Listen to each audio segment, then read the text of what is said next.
विषयमा बोल्नलाई डराउँदै आयौँ तर डराउने एउटा सीमा रह्यो। अन्ततः अदालतकै न्यायाधीशज्यूहरूले पनि यसभित्र भ्रष्टाचार भयो, विकृति भयो, विसङ्गति भयो, राजनीतिक प्रवेश भयो, सक्षमले ठाउँ पाएनन् भन्ने कुरा छता। मन्त्री बालकृष्ण खाँडको पक्षमा बहस गर्दै गर्दा यसले नेपाल बार एसोसिएसनको गौरवशाली इतिहासलाई कति माथि पुर्यायो अध्यक्षजी, यसको जवाब दिनु। म तपाईँलाई एउटा कुरा के भन्न चाहन्छु भने हामी कानुन व्यवसायी हौँ, हाम्रो यो पेशागत धर्म हो।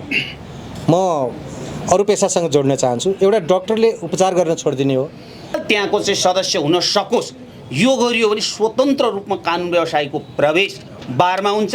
बारमा स्वतन्त्र प्रवेश भइसके पछाडि भोलि न्यायाधीशमा स्वतन्त्र रूपमा प्रवेश हुन्छ, न्याय सम्पादन कार्य स्वतन्त्र हुन्छ। यहाँले भन्नुभएको कुरा लिमिटेसन गर्ने अदालतले हो। यति समय वकिल कति राख्ने नराख्ने भन्ने विषय त अदालतले पनि भन्न सक्दैन, तर अदालतले समय तोक्न सक्छ। अदालतले निश्चित यति समयावधि तोकेर तपाईँ यति समयावधिभित्र आफ्नो वकालत टुङ्ग्याउनुहोस्, आफ्नो बहस टुङ्ग्याउनुहोस् भन्यो भने कानुन व्यवसायले आफूलाई म्यानेज गर्न र न्यायालयभित्र राजनीतिक नगर्ने परिपाटी संस्थागत गर्नुपर्दछ भन्ने हाम्रो बुझाइ हो। यस कुरालाई नेपाल बार एसोसिएसनका पदाधिकारीहरूले समेत बुझ्नु हुने नै छ भन्ने ज्ञापन पत्र लिएर म कहाँ आउनुभएको छ। भोलि उहाँको पनि कुनै स्वतन्त्र अर्गनाइजेसन खुल्यो भने त्यो अर्गनाइजेसनलाई पनि हामीले स्वागत गर्नुपर्दछ। हामीले सबै किसिमका लोकतान्त्रिक परिपाटीभित्र रहेका आस्थाको बन्दी बनाइयो हुँदैन। आस्थाको बन्दी बनाइयो भने त्यो कुरामा नेपाल बार एसोसिएसन सजग छ। तपाईँहरूलाई म आश्वस्त गर्न चाहन्छु।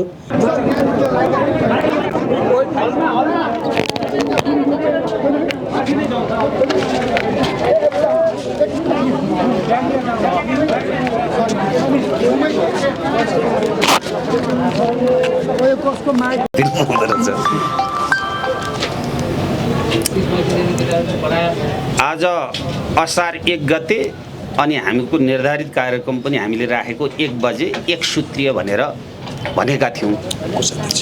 पहिलो त पत्रकार साथीहरूलाई र बारका पदाधिकारीज्यूहरूलाई मेरो नमस्कार। समयको पाबन्दीलाई मध्यनजर गर्दै केही ढिला भए पनि हामी सँगै एक ठाउँमा छौँ। नेपाल बार हाम्रो सङ्गठन हो र हामी यसमै आबद्ध छौँ। यो हाम्रो चाहिँ सबै चिज हो नेपाल बार भनेको। त्यसैले बारकै रूपमा रहनुपर्छ र न्यायालय शुद्धिकरण सुदृढीकरणका जे जति आवाजहरू उठेका छन् यिनीहरूको सम्बोधन गर्नका लागि र भूमिका निर्वाह गर्नका लागि कहीँ न कहीँ नेपाल बार नै महत्त्वपूर्ण छ।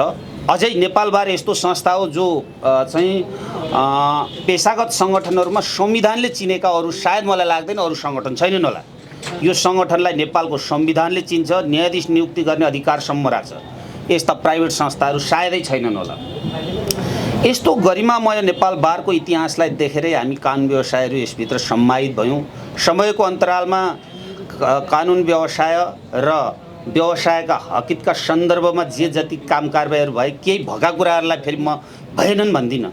र अदालतमा चाहिँ के हुँदै गयो भन्दा डे बाई डे कानुन व्यवसायहरूको भूमिका बढ्नु त ठिकै थियो, तर अप्राकृतिक भूमिकाहरू बढे। न्यायाधीश नियुक्तिका क्रममा राजनीतिक भागबण्डा सुरु भए, स्वतन्त्र सक्षम न्यायपालिकामाथि राजनीतिक हस्तक्षेप सुरु भयो, नाङ्गो रूपमा भयो। यो कुरा हामीले सबैले बुझ्दै आयौँ। अदालतको विषयमा बोल्नलाई डराउँदै आयौँ तर डराउने एउटा सीमा रह्यो। अन्ततः अदालतकै न्यायाधीशज्यूहरूले पनि यसभित्र भ्रष्टाचार भयो, विकृति भयो, विसङ्गति भयो, राजनीतिक प्रवेश भयो, सक्षमले ठाउँ पाएनन् भन्ने कुरा छताछुल्ल आयो। पछिल्लो अवस्था के भयो भन्दा राजनीतिक हाबीका कारण प्रधान न्यायाधीश विगत लामो समयदेखि नियुक्ति हुनु भएन। त्यसको कारण मलाई थाहा छैन। संवैधानिक व्यवस्था हेर्ने हो भने सर्वोच्च अदालतको न्यायाधीश हुन संसदीय सुनवाई हुनुपर्ने, अनि फेरि प्रधान न्यायाधीश हुनका लागि फेरि सुनवाई हुनुपर्ने किन मलाई यो पनि थाहा छैन। कार्यक्षमताको अभाव हुन्थ्यो भने त प्रधान न्यायाधीशभन्दा अगाडि नै न्यायाधीशै हुँदाखेरि अभाव हुन्थ्यो होला। सामान्यतया हाम्रो संविधानले साह्रै धेरै पृथक अधिकार दिएको छैन केही प्रशासनिक अधिकारदेखि चाहिँ माथिको प्रधान न्यायाधीशमा। यी भए राजनीतिक विषय। हामी आज नेपाल बारलाई लिएर आएको ज्ञापन पत्र राजनीतिक विषय होइन र हामी नेपाल बारभित्र राजनीति गर्नु हुँदैन भन्ने सिद्धान्तमा चाहिँ अगाडि बढेका छौँ। आजसम्म जे जति भए यिनै नेपाल बारभित्रका राजनीतिका कारणले न्यायालय उधाङ्गो भयो, अस्तव्यस्त भयो। यसको परिणामस्वरूप आज हामीले भोगिरहेका छौँ नेतृत्वविहीन न्यायालय। त्यसका कारण हामीले यसको समस्या के रहेछ भनेर पहिचान गर्दै जाँदा त बारमा प्रवेश गर्नकै लागि एउटा नवोदित वकिल, नवोदित कानुन व्यवसायी जसले चाहिँ नेपाल बारको सदस्य लिन्छु कुनै पनि बारमा भन्छ भने उसलाई सिफारिस हुनुपर्ने घोषित अघोषित रूपमा नभए उसको चाहिँ सदस्यता पेन्डिङ राख्ने व्यवस्था रहेछ। हामीले थाहा पायौँ घरभित्र छिर्नका लागि बाटोमा फोहोर छ भने जुत्तामा फोहोर लागेरै भित्र छिर्छ अनि सफा खोजेर भेटिँदैन। नेपाल बारको समस्या पहिलो हामीहरूले के पत्ता लगायौँ भन्दा कुनै पनि कानुन व्यवसायी आफ्नो काउन्सिलको जाँच पास गरेर प्रमाणपत्र लिएपछि त्यसका पश्चात नेपाल बारका कुनै पनि इकाइमा जान्छ भने तोकिएको योग्यता पुरा गरेपछि कसैको सिफारिस, कसैको अनुनय विनय या कसैले मैले फल्नालाई सदस्य बनाइदिएँ भनेर इनिसिएसन लिने अवस्था नरहोस्, ऊ चाहिँ तत्काल त्यहाँको चाहिँ सदस्य हुन सकोस्। यो गरियो भने स्वतन्त्र रूपमा कानुन व्यवसायको प्रवेश बारमा हुन्छ। बारमा स्वतन्त्र प्रवेश भइसके पछाडि भोलि न्यायाधीशमा स्वतन्त्र रूपमा प्रवेश हुन्छ, न्याय सम्पादन कार्य स्वतन्त्र हुन्छ र देशको कानुन र देशको संविधानको व्याख्या स्वतन्त्र रूपमा गर्छ। त्यसैले विधिको शासन त्यहाँ स्थापित हुन्छ भन्ने हामी निष्कर्षमा पुग्यौँ। त्यही निष्कर्षका बावजुद हामीले एउटा ज्ञापन पत्र लिएर आएका छौँ। म पढेर सुनाउँछु ज्ञापन पत्र। नेपाल बार एसोसिएसनमा चढाएको ज्ञापन पत्र विषय सदस्यता प्राप्त गर्नका लागि सहजता प्रदान गरिदिने बारे हामी तफसिलका सदस्यहरू निम्न ब्यौराको ध्यानाकर्षण सहितको ज्ञापन पत्र पेश गर्दछौँ। 1. नेपालको संविधानले कानुन र न्यायका मान्य सिद्धान्त बमोजिम अदालतबाट न्याय सम्पादन हुने कुरामा स्पष्ट गरी स्वतन्त्र, सक्षम र निष्पक्ष न्यायालयको कल्पना गरेको छ। यसैगरी पेशागत सङ्गठनको रूपमा रहेको नेपाल बार एसोसिएसनबाट सिफारिस हुने कानुन व्यवसायीहरू न्याय परिषदमा रहने गरी न्याय परिषदको गठन हुने भनी नेपालको संविधानले नै नेपाल बार एसोसिएसनको स्थानलाई स्पष्ट पारेको छ। यसरी संविधानमा नै उल्लेख भएको पेशागत सङ्गठन नेपाल बार एसोसिएसन नै पहिलो हो। यस नेपाल बार एसोसिएसनभित्र राजनीति भयो भने यसको असर सिङ्गो न्यायपालिका तथा राज्य व्यवस्थालाई पर्दछ। 2. नेपाल बार एसोसिएसनको इतिहास हेर्दा न्यायालयको शुद्धिकरण र सुदृढीकरणमा खेलेको योगदानलाई प्रशंसा गर्नै पर्छ। 2046 साल पछाडि नेपाल बारलाई धमिल्याउने र न्यायालयमाथि राजनीतिक कब्जा गर्ने प्रचलन सुरु भएको देखिन्छ। 2062-63 सालको जनआन्दोलन पश्चात न्यायालय र नेपाल बार एसोसिएसनलाई राजनीति गर्ने थलोको रूपमा विकसित गरी स्वतन्त्र न्यायपालिका र सक्षम बारको अस्तित्वलाई नै सङ्कटमा पारियो। नेपाल बार एसोसिएसनभित्र स्वतन्त्र र सक्षम बारको आवाज घट्दै जानुको कारण खोज्दै जाने क्रममा बार एसोसिएसनको सदस्यता लिँदा नै कुनै न कुनै राजनीतिक पार्टीको भातृ सङ्गठनका रूपमा रहेका नेपाल बारभित्रका राजनीतिक झुन्डको सदस्य हुनुपर्ने वा जुन बारको जुन झुन्डको वर्चस्व छ त्यस पदाधिकारीको घोषित अघोषित रूपमा सिफारिस गर्नुपर्ने अनि मात्र बारको सदस्यता प्राप्त हुने स्थिति बसालिएको कारण स्वतन्त्र कानुन व्यवसायको अस्तित्व नेपाल बारमा समाप्त गरिएको कुरा ऐना चाहिँ छर्लङ्ग हुन्छ। 3. स्वतन्त्र न्यायपालिकाको अस्तित्व र गरिमा तथा बार र बेन्च बीचको नङ र मासुको सम्बन्धलाई संस्थागत रूपमा नै स्वतन्त्र, निष्पक्ष र मर्यादित राख्ने हो भने नेपाल बार एसोसिएसनको विधान बमोजिम नेपाल बारको सदस्य लिनका लागि जुनसुकै राजनीतिक आस्था बोकेको भए पनि विभेद नगरी कम्तीमा नेपाल बार र न्यायालयभित्र राजनीतिक नगर्ने परिपाटी संस्थागत गर्नुपर्दछ भन्ने हाम्रो बुझाइ हो। यस कुरालाई नेपाल बार एसोसिएसनका पदाधिकारीहरूले समेत बुझ्नु हुने नै छ भन्ने विश्वास गरेका छौँ। हाल देशभरि बार एसोसिएसनको अवस्था हेर्ने हो भने कयौँ कानुन व्यवसायीहरू बारभित्रको राजनीतिक पृष्ठभूमि बोकेका कानुन व्यवसायीहरूको सिफारिस पर्खेर बस्नु परेको पीडालाई मध्यनजर गरी यो ध्यानाकर्षण सहितको निवेदन पत्र बुझाउन आएका छौँ। नवोदित कानुन व्यवसायीहरूको सदस्यता प्राप्त गर्दा नै राजनीतिक आस्था देखाउनु पर्ने हो भने बार र बेन्चमा राजनीति गर्ने कार्य कहिल्यै पनि समाप्त हुँदैन। तसर्थ कानुन व्यवसायीको प्रमाणपत्र प्राप्त गरिसके पश्चात लाग्ने दस्तुर र आवश्यक कागजात सहित आफ्नो अनुकूलको कुनै पनि बारमा सदस्यताका लागि निवेदन गर्दा तुरुन्त सदस्यता प्रदान गरी सदस्यता ग्रहण गराउनु, राजनीतिक विचार, राजनीतिक आस्था तथा घोषित अघोषित सिफारिस हुनुपर्ने प्रचलनलाई आजकै मितिबाट समाप्त गर्नु, योग्यता पुगेका जुनसुकै कानुन व्यवसायीलाई तत्काल बारको सदस्यता प्रदान गर्नु भनी निर्णय गरी यसको जानकारी 77वटै जिल्ला बार, 77वटै उच्च बार र सोका अस्थायी इजलासहरूमा रहेका बारहरू तथा सर्वोच्च बार एसोसिएसन समेतलाई निर्देशन सहितको निर्णय गरी पत्रचार गरी सोको जानकारी समेत गराइ पाऊँ भन्ने हाम्रो ज्ञापन पत्र रहेको छ। विश्वास छ मलाई बारको अध्यक्षज्यूले यो कुरालाई हामीले बुझाइसके पश्चात आजकै मितिदेखि कुनै पनि कानुन व्यवसायीले कुनै पनि राजनीतिक आस्थाका आधारमा बारको सदस्यता लिने वा नलिने परिपाटी हुँदैन। आजैदेखि स्वतन्त्र रूपमा लिन सकिन्छ भन्ने विश्वासका साथ म चाहिँ बुझाउँछु।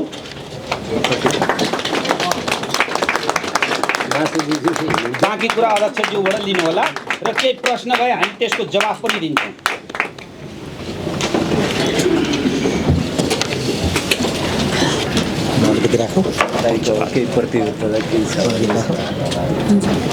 हुन्छ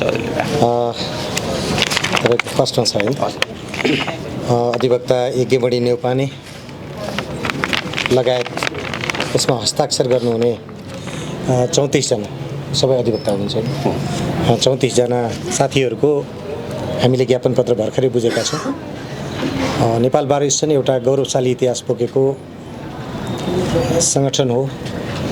यसमा वास्तवमा हामी देशभरिका कानुन व्यवसायहरू अब हामी 21,000 को सङ्ख्यामा पुगेका छौँ।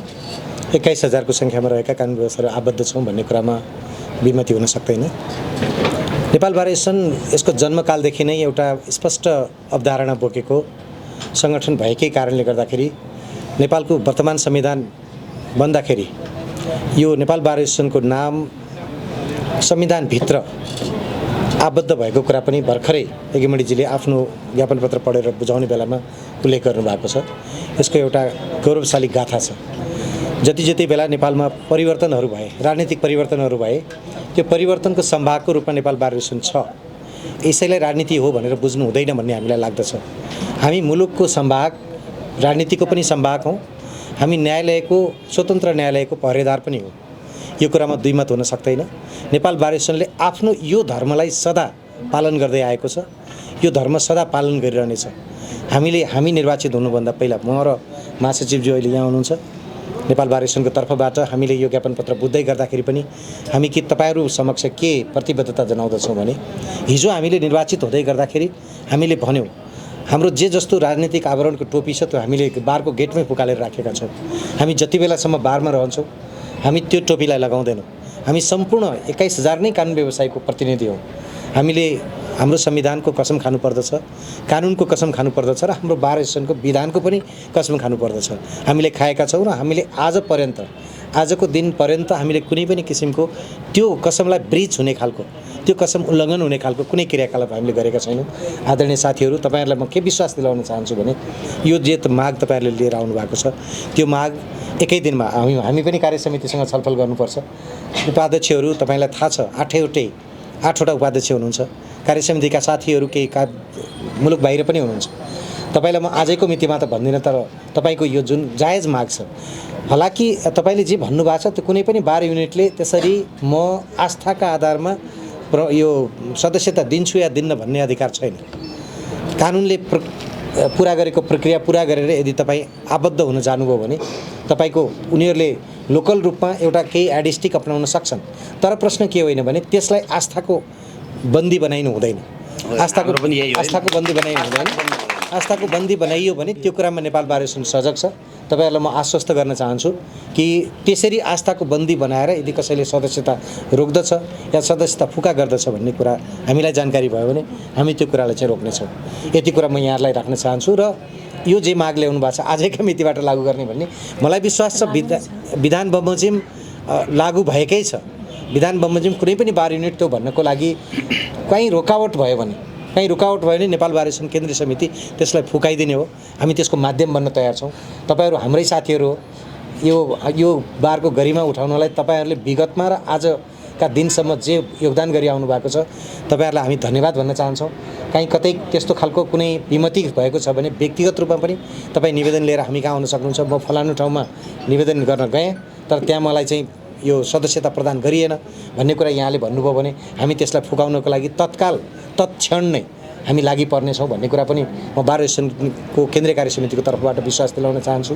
तपाईँले गर्नुभएको मागको सम्बन्धमा म नेपाल बार एसोसिएसनका केन्द्रीय उपाध्यक्षज्यूहरू, महासचिवज्यू अनि कार्य समितिको कोषाध्यक्ष, सचिव लगायतका सम्पूर्ण कार्य समितिका केन्द्रीय सदस्य साथीहरूसँग यो तत्काल यो विषयमा चाहिँ हामी जानकारी गराउनेछौँ। तपाईँको यो विषय र आवश्यक पर्दाखेरि केन्द्रीय कार्य समितिकै बैठक पनि यो विषयमा डाकेर अर्थात् निकटमा हुने केन्द्रीय कार्य समितिको बैठकबाट तपाईँका यी भनाइहरूलाई हामी जस्ताको तस्तै राखेर फेरि हामी त्यो केन्द्रीय कार्य समितिको बैठकको पनि यो विषय बनाउनेछौँ भन्ने कुराको पनि आश्वासन म तपाईँलाई केन्द्रीय कार्य समितिको तर्फबाट दिन चाहन्छु र सम्पूर्ण पत्रकार साथीहरू जो यहाँ हामीलाई सुनिराख्नु भएको छ, देखिराख्नु भएको छ, तपाईँहरूलाई पनि म के आह्वान गर्न चाहन्छु भने हामी विकृतिविहीन न्यायपालिकाको पक्षमा छौँ। विकृतिविहीन न्यायपालिका, भ्रष्टाचार मुक्त न्यायपालिकाको रक्षा यो बनाउनको लागि हामी लागि परेका छौँ। नेपाल बार एसोसिएसनको यो अभियान हो, यो कुनै व्यक्तिको अभियान हुन सक्दैन।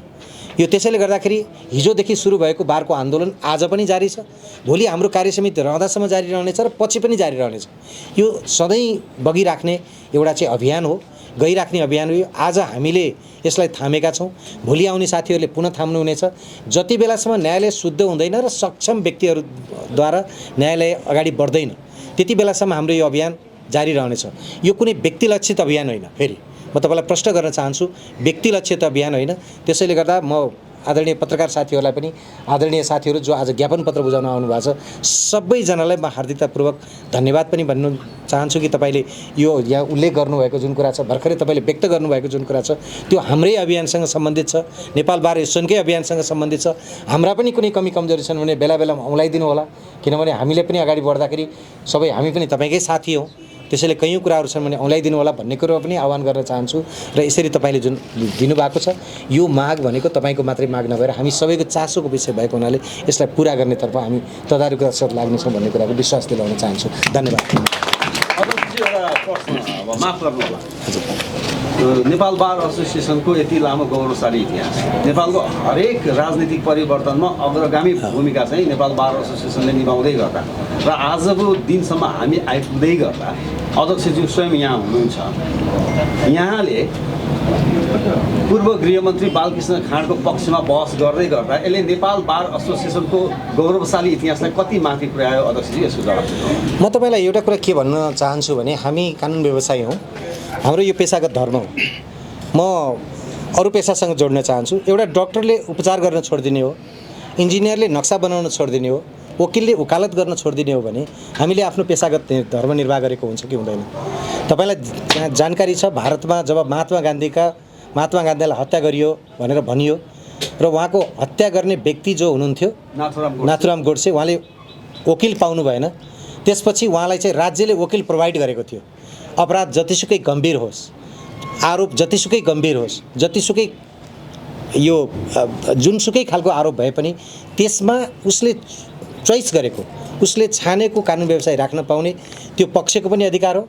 कानुन व्यवसायीले पनि त्यसलाई गएर निर्वाह गर्ने उसको धर्म हो।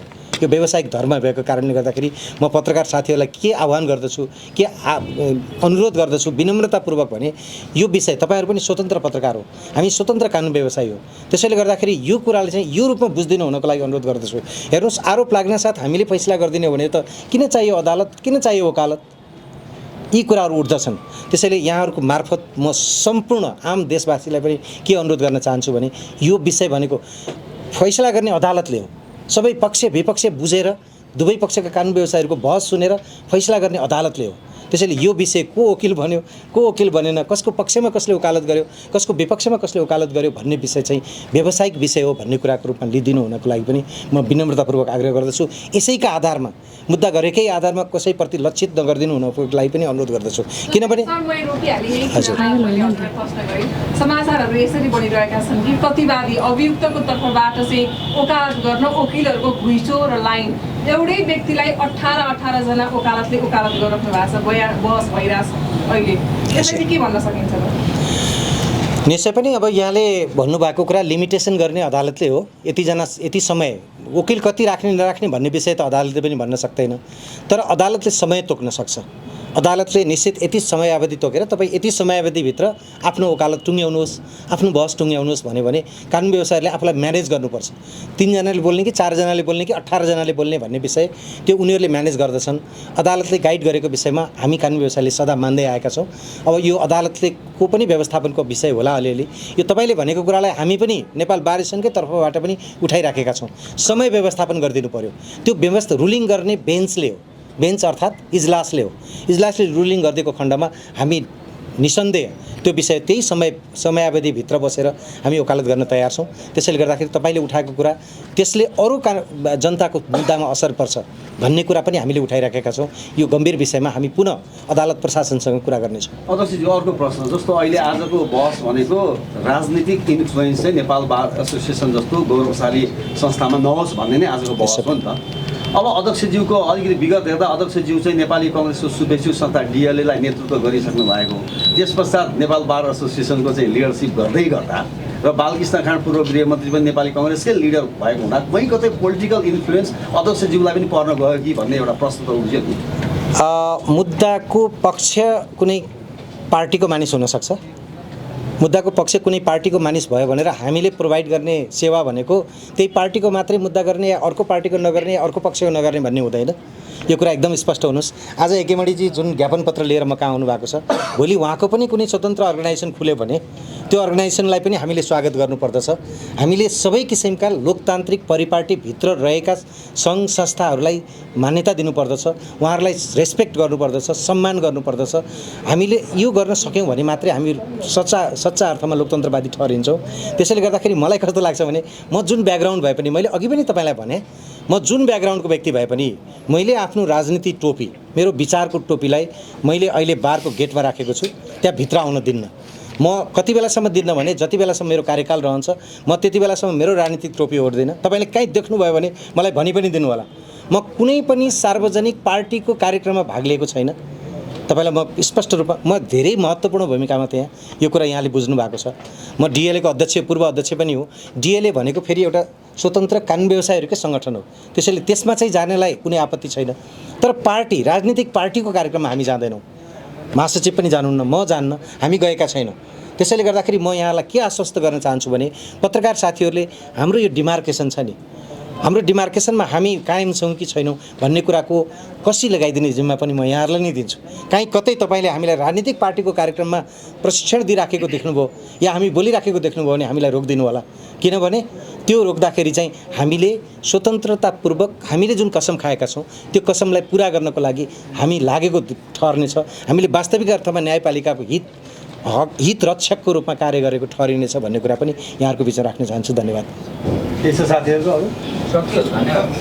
धेरै धन्यवाद, धेरै धेरै धन्यवाद।